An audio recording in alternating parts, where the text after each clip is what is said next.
Well, welcome back, everybody. My name is Jim Skedros.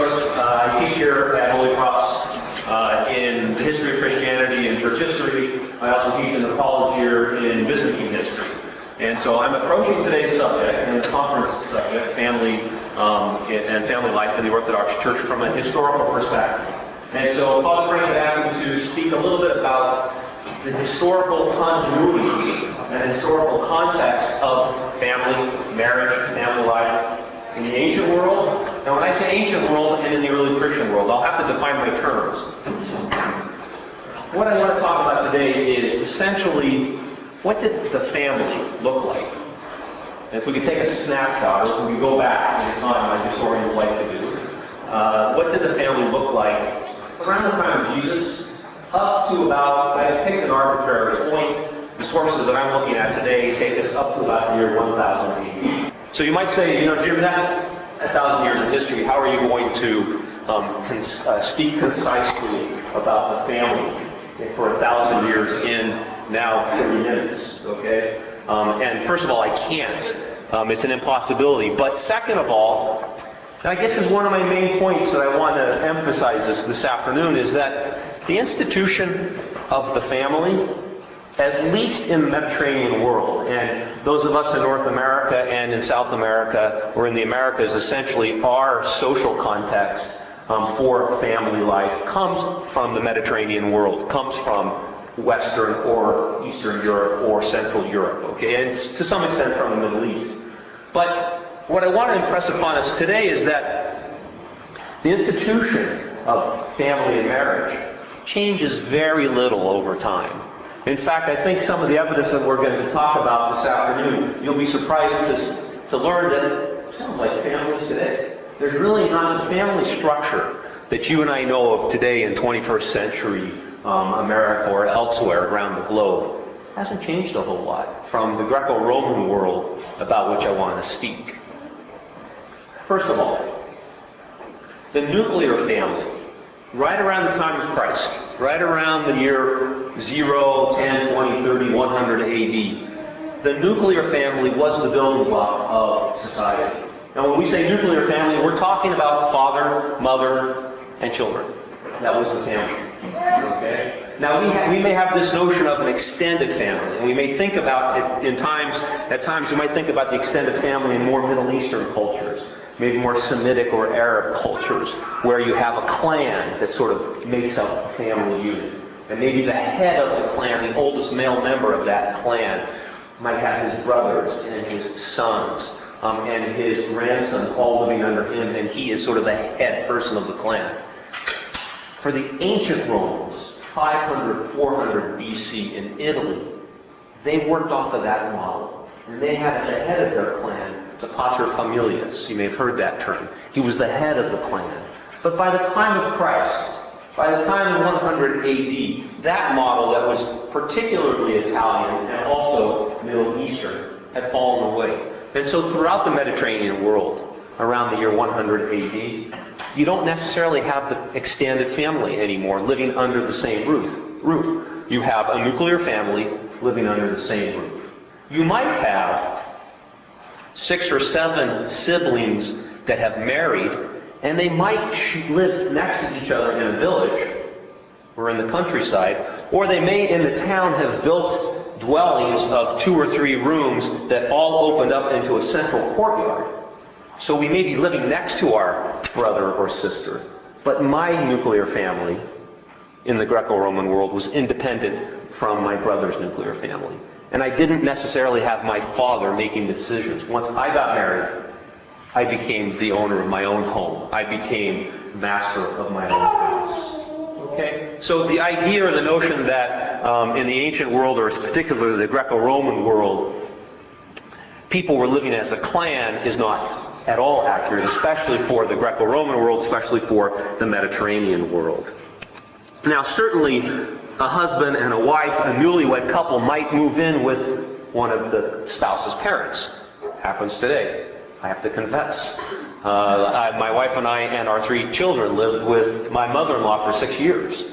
Okay, and we've heard a lot about the moving back of the kid back into the parents' home. Well, this was certainly part and parcel of life back in the ancient world, but you were still independent. Okay? So I want to stress the point that the nuclear family, as you and I know it, is alive and well at the time of Christ and up through the history of the early church. Marriage. What did marriage look like at this time? You'll be surprised to learn again that marriage has not changed a whole lot. There were two stages to marriage. There was the betrothal, and there was the marriage per se. The big difference, though, for the Greco-Roman world was that betrothal for a young girl could take place as early as 6. Marriage for a young girl could take place as early, legally, 12. Later on, the Christians will raise it to 14. Okay, now that's sort of sounds bizarre and important to us, but for the ancient world, when puberty arrived, puberty meant you were at least able to marry. Okay, it didn't mean it always did marry. And in fact, there is some evidence that families would engage or betroth their daughters, usually daughters at 6, to older boys or older men, but they certainly wouldn't allow them to marry until they had reached 12, 14, maybe even older. And although you could get married at 12, and a boy could get married at 14, usually girls, especially in the countryside, tended to postpone wed marriage until they were about 18. Boys did the same. The big difference in the ancient world was that between the age of the onset of puberty at 12 among boys and about 17 or 18 where they either entered military service or they entered civic service, that was the period where the traditional boys go out and sow their oats mentality was alive and well. For the girls, though, they were supposed to remain chaste from 12 to whenever they got married. So whenever puberty starts, chastity is an important aspect. Okay? And so women, young girls, young ladies are supposed to marry as virgins at 18, even if, and most likely pre-Christian influence, the boys have not remained chaste. The marriage itself, the betrothal itself, took place initially by two couples coming together. And in ancient Rome, marriage was not a contract. It was simply the agreement between two families and two spouses. They agreed to come together and form a house. And that was considered marriage. There was a legal document that you signed. By the time of Christ, though, there are marriage documents. And we do find Roman citizens signing marriage documents. Okay? Most marriages at this time were arranged, and that shouldn't be too surprising to most of us. Okay, it's still certainly part and parcel of society in many societies today.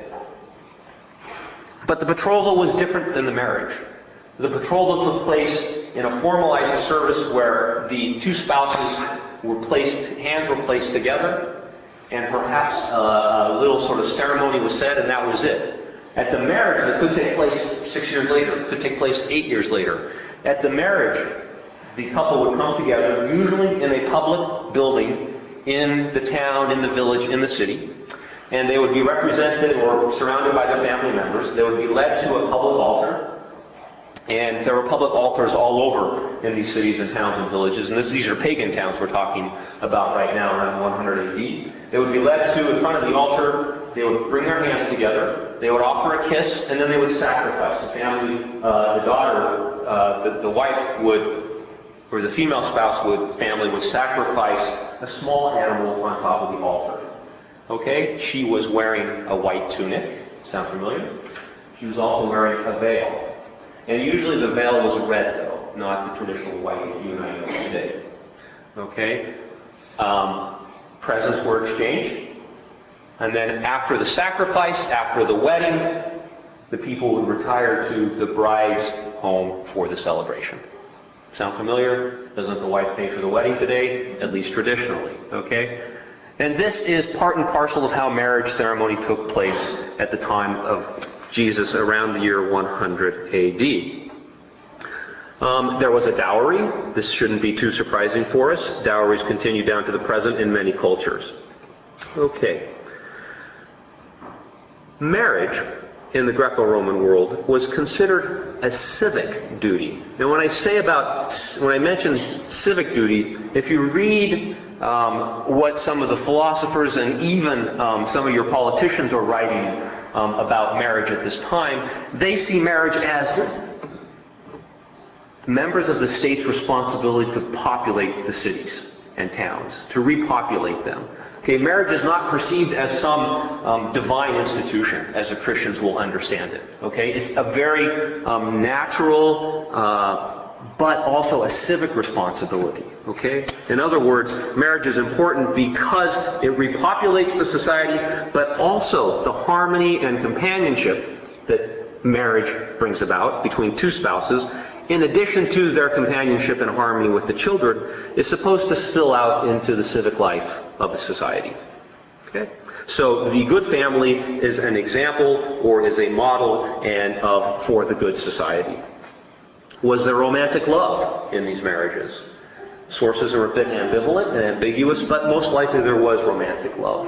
Okay, not always, but certainly it is around. And I think it's a false notion to think that romantic love begins, with the Italians in the 12th and 13th centuries, and it is brought about and alive in the Enlightenment and in the Renaissance, etc. Romantic love is there. In fact, we have several laws.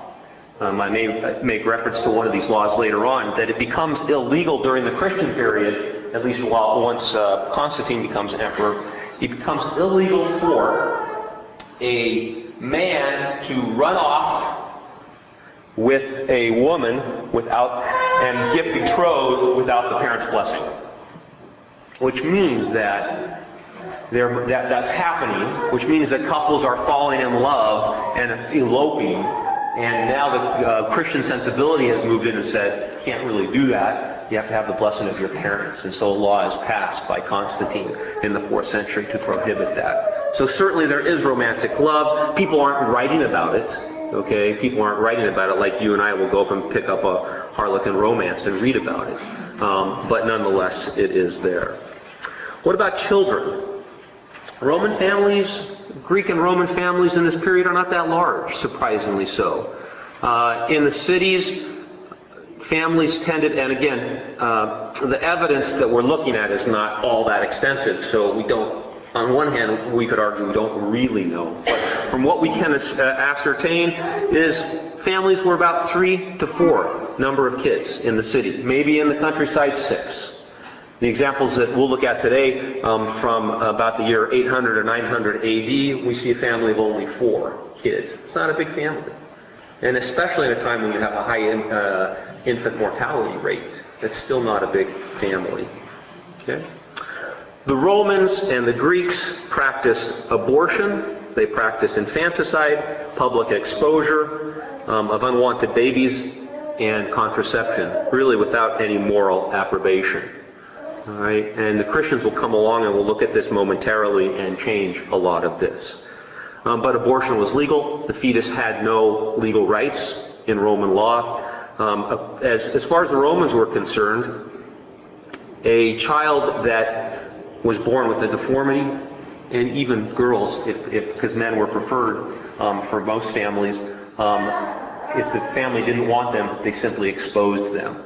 And that simply meant that you went into a public place and you left the baby on the steps of a temple. You maybe left the baby on your own front door. You maybe left the baby in the street. If someone picks the baby up and adopts it, that's fine. And the Roman law had legal codes that you could pick the baby up, but no one was forced to. The baby could be left there to die.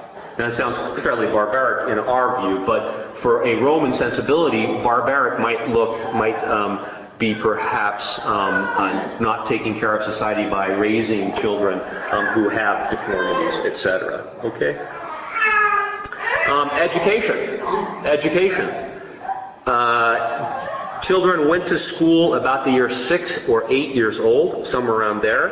There were primary schools, there were secondary schools, and there were post-secondary schools as well. Most education took place in the home. The extent of literacy in the ancient world is a big debate. Perhaps 30 to 40% of the Roman world and the Mediterranean was literate. But if you look at what people are saying about marriage at this time, pagans, not Christians, but look, you read what pagans are saying about marriage around the year 100 AD. What you find is that they are emphasizing things that you and I, as Christians and Christians of the 21st century, emphasize as well. Fidelity, companionship, harmony. One of the great words in Latin literature at this time is concordia. And that word means concord, harmony, unity. And it's used oftentimes to talk about the relationship between a husband and a wife. Okay? And this is an important factor. Harmony in the house means harmony in society. Okay? And this is an ideal that people strive to. So we shouldn't think that the pagan world is barbaric when it comes to marriage and family. They're not. Perhaps their practices towards infants is quite barbaric. But when it comes to fidelity, notions of fidelity and notions in marriage, they're pretty consistent with what Christians believe. With the other exception, abortion and infanticide being one exception, with another exception, divorce.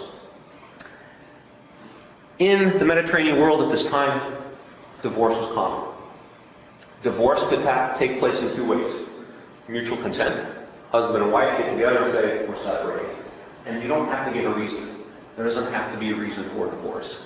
Or one of the spouses could issue a legal document, and that legal document became a statement of divorce. And if one spouse issued it, and for proper reasons, usually for adultery, but what's interesting here, we'll come back to this in a minute, if the spouse committed adultery, the husband could divorce her, but not vice versa.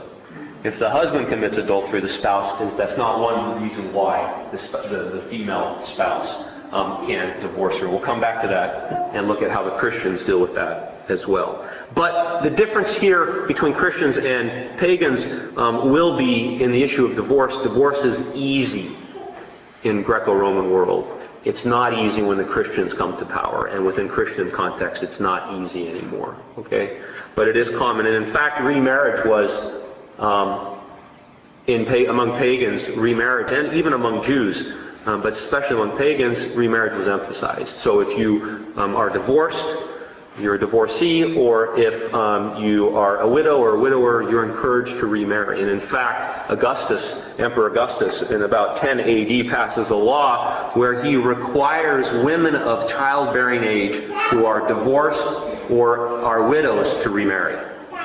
Why? Because he wants to populate the empire.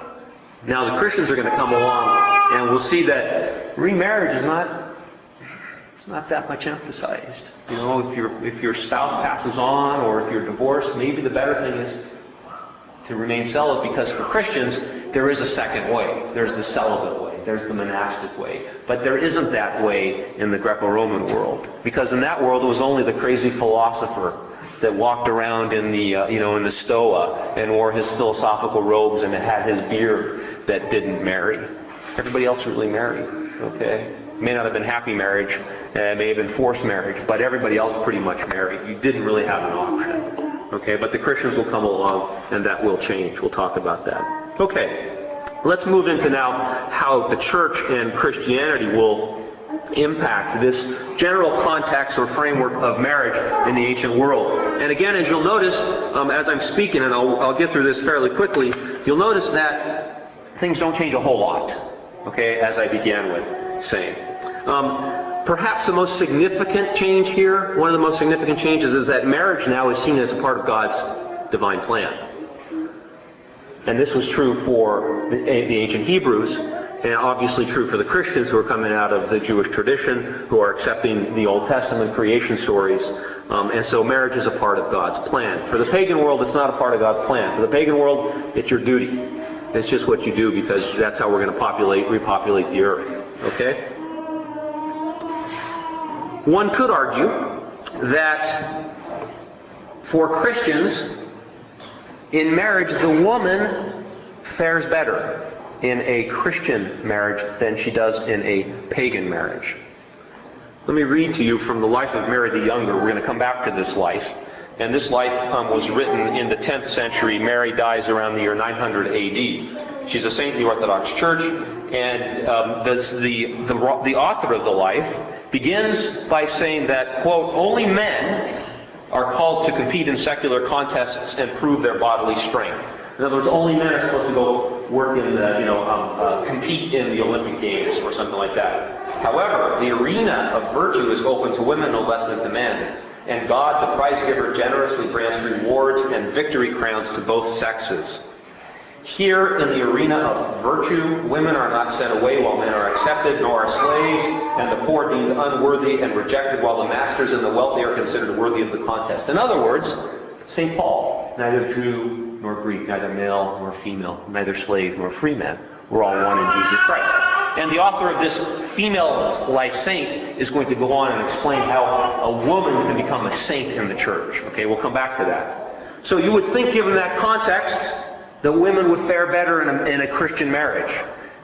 The evidence might not support that all the time. Now, let me give you a couple of examples. The first example comes from the early 4th century. Prior to the Council of Nicaea in 325, there were 4 regional councils that the church held from about 313 to about 323, where local bishops got together and priests, and they drew up canons on how Christians ought to act, how they ought to live. And it's interesting, many of these canons deal with the issue of marriage.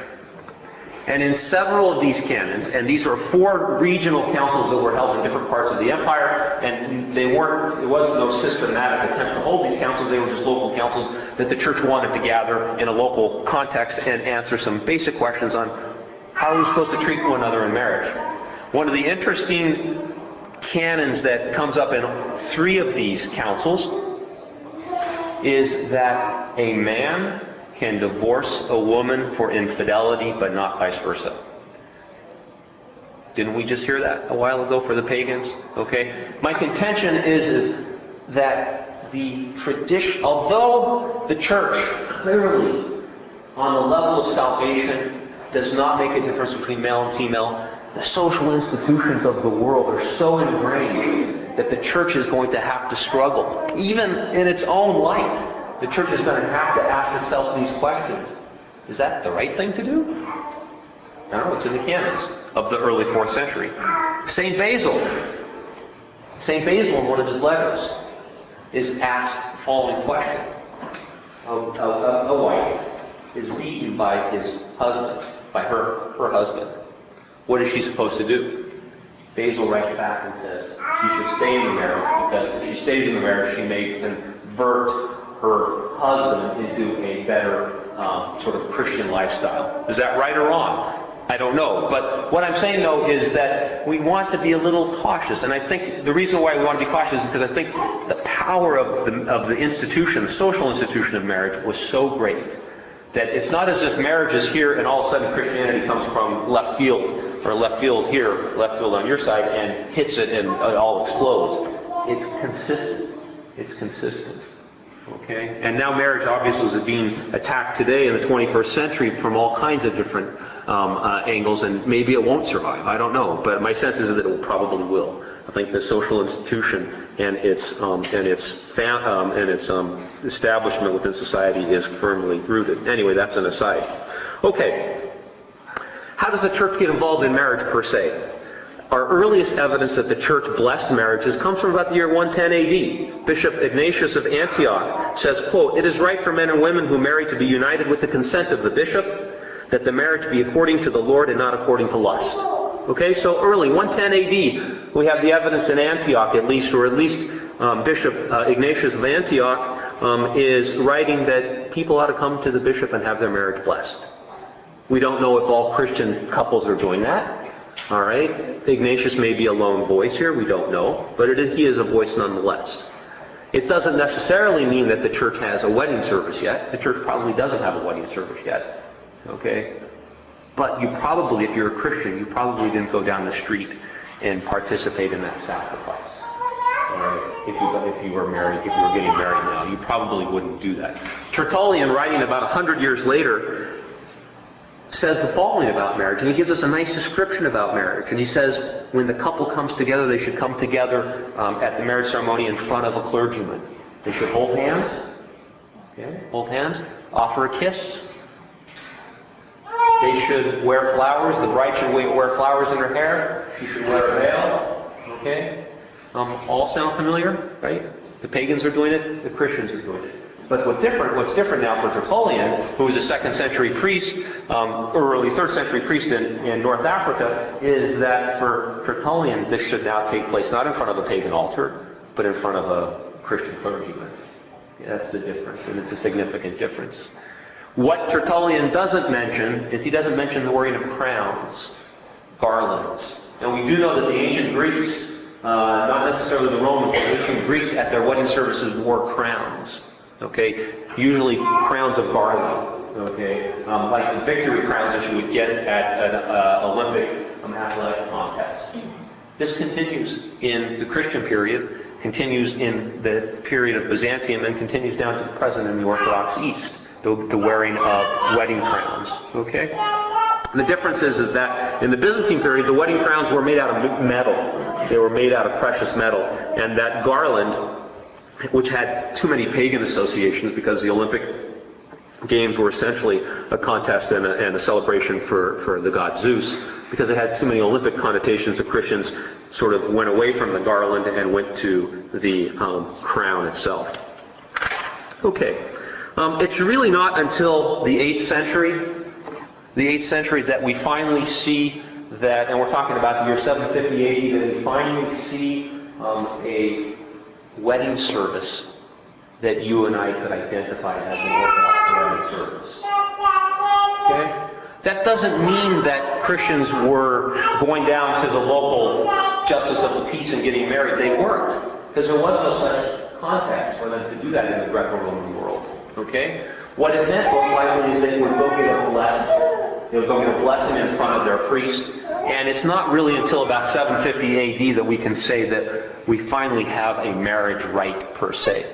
But the marriage rite of 750 begins with the crowning and the holding of hands, not with the betrothal. And if you've all been to Orthodox wedding services, you know that there are two aspects to the Orthodox wedding service: the betrothal and then the marriage per se. The betrothal is the ring part, and the marriage is the crowning part. Those were separate, and they're still separate in 750 AD. But they slowly come together, and by the year 1066 AD, it's pretty clear that if they're not together liturgically, they're considered together legally. Because in 1066 AD, the Emperor Alexius passes a law, and he says that there is no difference in the legal status between betrothal and marriage. Remember, you can be betrothed at age 6 or at age 8. You may not get married for another 10 or 12 years.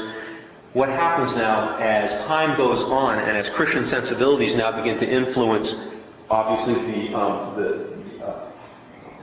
the institution of marriage, as well as Christians now becoming married, that waiting period between betrothal and marriage can be a period of major temptation. So the church starts to shrink. There certainly is betrothal, okay, but the official recognition of betrothal from the church, that period begins to shrink until finally, probably around the 11th or 12th century, at least liturgically, the two are combined in one service. Okay, at least liturgically. What about children? Were children raised any differently in a Christian household than in a pagan household? Well, the answer to that is yes and no. Certainly the answer to that is yes, in the sense of what they were being taught. They were certainly being taught about their faith.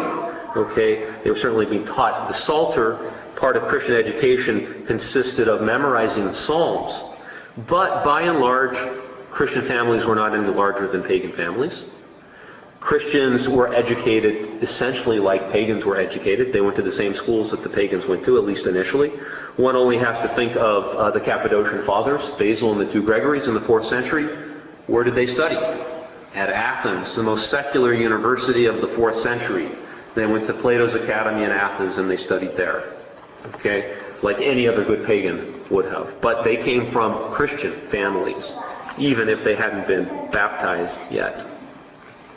Yet it's really in imperial legislation and in the areas of abortion, contraception, infanticide, and exposure of children that we see the major shift take place in family life. And it's here that we see that for Christians who are now, after the Emperor Constantine takes over, we see Christians and Christian views impacting the life of families. Okay, for example, abortion is now illegal. Abortion is equated to murder, period. And that had been an early Christian notion before the Emperor Constantine. The Didache and the Letter of Barnabas, both 2nd century texts, both speak about how abortion is absolutely equivalent to murder. It's black and white for the Christians now. And this becomes legislated in the Roman Empire from Constantine onwards. Constantine will pass legislation in the year 323 AD, which will make rapists are to be burned alive, okay, and are not to be allowed to appeal their sentence. In-house maids, wet nurses, or women that were maid servants that helped wealthier families, if in the same law, if they encouraged the young girls in the household to elope, that is, to run off with their romantic lover without the consent of the parents, Constantine law says that these women, these nurses, were to have boiling lead poured down their throats. Okay, so a little harsh. Constantine passes another law in 331 where he forbids spouses to divorce, period. In other words, spouses cannot divorce, with the only exception that the man can the man can divorce his wife for infidelity, and the woman can divorce her husband if he's a murderer, if he's committed murder, if he has practiced sorcery, or if he has practiced grave robbery, which is interesting. And grave robbery was a great way in the ancient world to get rich quick. Think about if you had raided King Tut's, tomb in 4th century AD, you'd be a wealthy person. Even if you've done it today, you'd be a wealthy person. Okay? But clearly absent is the infidelity of the husband from this. Okay? I think that's telltale. All right. For Christians, the marriage bond was essentially indissoluble. Nonetheless, there is divorce being practiced, at least in practice, perhaps not in theory. And as we all know, the Byzantines and thus the Orthodox Church will essentially settle on 3 divorces, or 3 marriages, one should say, 2 divorces, with the possibility of 3 marriages and no more. If Christian sensibilities that impacted the institution of marriage, especially in the notion that marriage is a divine institution, that the human person is made in the image and likeness of God, and therefore the fetus is a person, okay, and therefore needs to be treated as such, that is certainly one major impact on family life within the ancient world. The second, I think, most significant impact that occurs with the Christianization of the Roman Empire on family life is the rise of monasticism. Dr. Bruce Beck tonight is going to talk a little bit about monastic views towards marriage. But certainly monasticism has a significant impact on how the fathers and how the church will look at marriage. Because now, for the ancient world, for the first time in the history of the Mediterranean world, there is a viable second option for young people. That is celibacy. All right? Celibacy is now a viable option, or it is now institutionalized. Monasticism, one can look at it from a social perspective and look at monasticism as institutional celibacy. Okay? It provides the opportunity for people who don't want to marry or have another calling, specifically in the monastic literature, to devote their entire being to God. They now have that option. And the ancient world now is in sort of a quagmire at some level. This wasn't an option before, okay? Even the pagan priests all married, all right? And as I said before, Augustus passed a law. If you're still single in childbearing age, you better get married, period, okay? But this is now different. And we could talk about the other impacts. I mean, there's all kinds of questions, and one could talk about the impact of monasticism on married life within the church. But I don't want to paint any sort of picture of a negative impact, because I don't necessarily believe in that. And what's important is, I want to just highlight 2 points. And one I'm not so sure how I feel about. But one point is, Christians will make a decision in the 4th century that the authority structures of the church, especially in the West, can only be occupied, and authority positions can only be occupied by celibate men. Okay? We have celibate priests in the West and celibate bishops. In the East won't do that, but will eventually, by about the year 600 AD, will pass legislation that will say if you're going to be a bishop, the only way you can be a bishop is to be celibate. Okay, so some of the power structures within the church are only open to those who are celibate. So celibacy has become privileged at some level. All right. The other point I would make is that oftentimes when one reads in monastic literature, you often read statements like, the monastic life is the angelic life. Okay, and the married life isn't really. It's sort of the second rung of the ladder. Now, you and I can both bring up, and I can bring quotes from the life of Mary the Younger as well, where the married life is brought on par with the monastic life. So it's not always the case in our Orthodox spiritual literature or the lives of the saints. That's not always what you read. But there's sometimes that tendency. And so I would say that those would be two significant impacts of monasticism on the life of, not necessarily on marriage per se, but just on the life of the church in general. The fact remains, Christianity didn't turn into a marriageless society or a marriageless institution. There were tendencies within the history of the Christian church to move one of two extremes. To move to complete abandonment of social relations, that is marriage, okay, the Encretite movement in the 2nd, 3rd, and 4th centuries, or to go to complete debauchery and hold all women and men in common and do away with the family and with family and marriage. Neither of those extremes occurred. In fact, if you look at the canonical legislation in the first 1,000 years of the history of the church, there are many canons that speak specifically against those two extremes. And the center of the church, the center road still remains that family, that married life. Okay? And so to say that monasticism denigrates the family would be a huge mistake. It would be a huge overstatement and misstatement.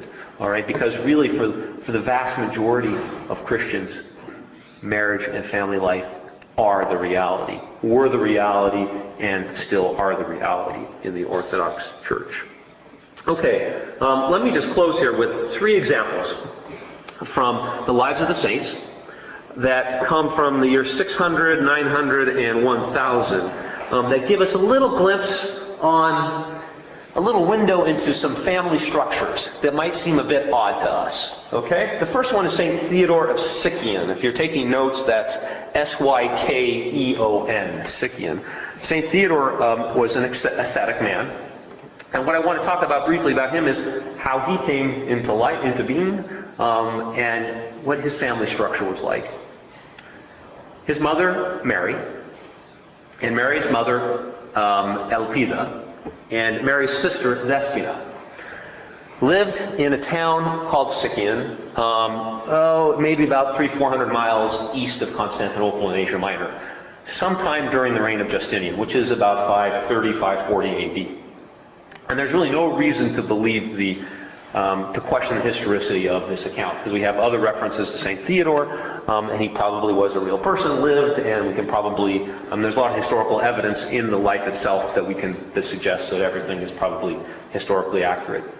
Well, his mother, his grandmother, and his aunt lived in an inn in Sicyon along one of the major thoroughfares of the empire that led out of Constantinople, and traffic passed through this inn or this tavern. They were all prostitutes. So the life of St. Theodore opens up with this. They're all prostitutes. The English translation of the life that I was reading translates the Greek word for prostitute as courtesans, which usually, if you look up the word courtesan in a dictionary, it's a high-ranking prostitute, or a prostitute that only deals with courtly figures. But what's interesting is that, nonetheless, one night, this gentleman comes along who was fairly well known in Constantinople. His name was Cosmas. And he is traveling through Sicyon carrying some letters, imperial letters of the Emperor Justinian. He's an imperial courier, is what he is. But also the life says that he was well known in the hippodrome of Constantinople because he was an acrobat. And he worked in the circus there, and he would ride camels in the circus there. And so one night, Cosmas comes to the inn, sits down and eats, catches the eye of Mary. He and Mary retire upstairs. Okay? He seems to spend a few nights with Mary. After one of these evening nights together, Mary falls asleep in the bed with Cosmas and has a dream. And she sees this bright star shining in the sky and the light coming down on her womb. Cosmas gets up. He tells her the story. Doesn't think much of it. She tells him the story. Doesn't think much of it. He leaves. Cosmas is never heard from again. Mary goes to the local bishop and to the local holy man in Sicyon and asks, what does this dream mean? And they both tell her, you're going to bear a saint. And sure enough, she gives birth to Saint Theodore. Okay? Theodore is born. Theodore grows up without a father. And in fact, Mary, her mother, and her sister continue to keep the inn. But as Theodore grows up, they choose to stop their profession of prostitution and simply run the inn as a place for people to stop and eat and to stay. They hire a cook named Stephen. Stephen is a very pious man. Stephen becomes Theodore's surrogate father, more or less. And it's interesting when you read the beginning parts of this life of St. Theodore, Theodore's hanging out with Stephen because Stephen is one of the cool guys, because Stephen goes after he cooks the meals, he goes up to the local monastery and he spends time there praying. And Theodore is really enthralled with this. So what kind of a family is this? Well, we have a saint who was born out of wedlock. Okay.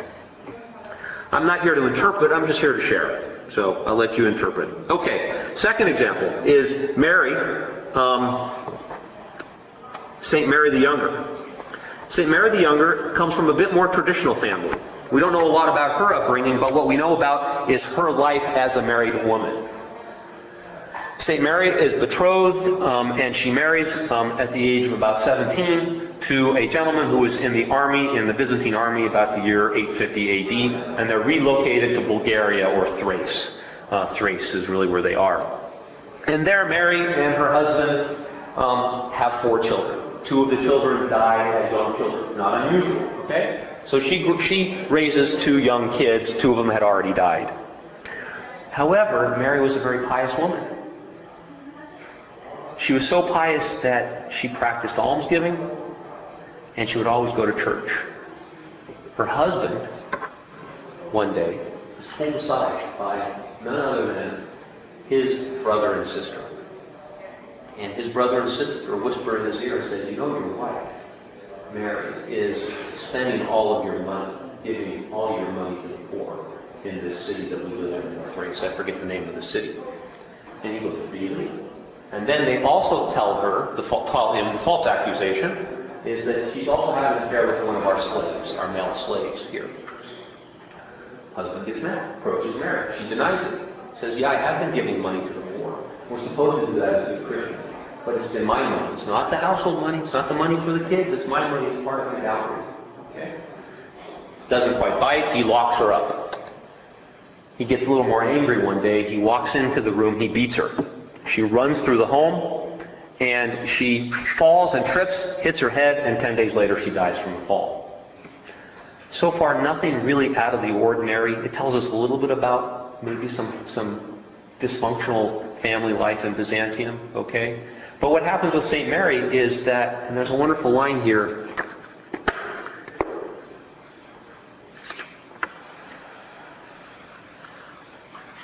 although she was a woman, although she was married and bore children, nothing hindered her in any way from finding favor with God. Neither the weakness of the female nature, nor the annoyances of wedlock, nor the needs and caring of childbirth. To the contrary, it was these things which gave her the occasion to find favor with God, and thus prove that those who believe and claim that such things form an obstacle to virtue are foolish and create pretexts for sin. In other words, the author of the life of St. Mary, what will happen as we read the story here, Mary dies, she's buried in a local church, and miracles begin to occur after her death. People start going to her tomb, and people are healed at her tomb. She's proclaimed a saint. This gentleman comes along and writes her life. And he's telling us, we don't know if it's a gentleman because we don't know, it's an anonymous text, but the author is telling us that in spite of the fact that she's married, she can still be a saint. In spite of the fact that she raised kids, that she, as it sounded, the annoyances of wedlock. Despite that, she becomes a saint in the Orthodox Church. Because it was a bit unusual. Because most of the saints, as we know in the Orthodox Church, tend to be, not always, but tend to be ascetics. They tend to be from the celibate side of things. And finally, a little more traditional life I'd like to read to you and talk to you about is the life of Saint Tomatillo. That's Thomais. Thomais is how it would be in Greek. Excuse me. But what's interesting about this life is that Saint Tomatillo comes from a traditional, pious Christian family. And let me just read the description of her parents. It's a marvelous description. I think we'll say a little bit more about her life. But what I'm more interested in is the description that the author of her life gives about her parents before she's born. Her father, a man who lived in a way pleasing to God and maintained an angelic life, was named Michael. He was upright in character, holy in the way of life, firm of purpose, prematurely gray-haired, possessed of a perfect and advanced understanding because of his mature age. So that to tell the truth, there is no virtue at all worthy of words and praise, neither innate nor attained by practice, which he did not accrue himself. His wife, Kali, which means good anyway in Greek, who was most beautiful in character and most beautiful in soul. She was quite temperate, and to speak was of one mind with her husband. She was praiseworthy in conduct, intelligent in her mind, and good in her disposition. And so Kali was given in marriage to be a companion for the aforementioned man, and they were revealed to be a golden team, a team thrice happy and blessed, vigorously bearing the evangelical yoke and observing the divine precepts. In other words, St. Tomatillo's parents were the ideal Christian family of Concordia. Talk about Concordia in the ancient Greco-Roman world. The same here is true, where they were the golden team. Unfortunately, St. Tomatillo's marriage was not like that. In fact, she is abused like St. Mary was abused. And she will die from the blow from her husband as well. But she becomes a saint in part because she was producing miracles while she was still alive. Okay, we've gone way over time, but just in conclusion, when we look now over this 1,000-year period of the history of the church and the institution of marriage, there's no question that Christianity impacted marriage. But there's also no question that the social institution of marriage is resilient. And as radical as Christianity was for the Greco-Roman world, it didn't necessarily, and in part because there wasn't really not much to change. Marriage was part of the Jewish tradition, and so it made sense to also be part of this Greco-Roman world that Christianity will grow up in. Okay, thank you all very much. Thank you. Thank you.